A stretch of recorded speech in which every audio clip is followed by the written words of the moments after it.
Hindi lahat ng kumikinang ay maganda. Hindi lahat ng maganda ay mahalaga. At hindi lahat ng mahalaga ay tunay. Iyan ang realidad ng buhay. Hindi lahat ng nakikita at naririnig mo, totoo. Akala mo lang yun. Ang dami kayang nakangiti, pero di naman totoong masaya. Ang dami kayang nakatira sa malalaking bahay, may malalawak na ari-arian at may magagarang sasakyan, pero di naman totoong masaya.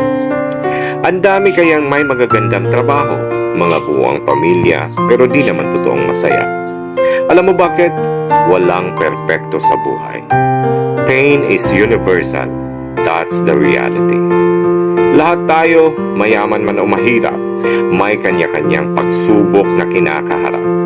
Mga problemang pilit nating itinatago sa isang magandang ngiti para di malaman ng iba. Dahil ang totoo,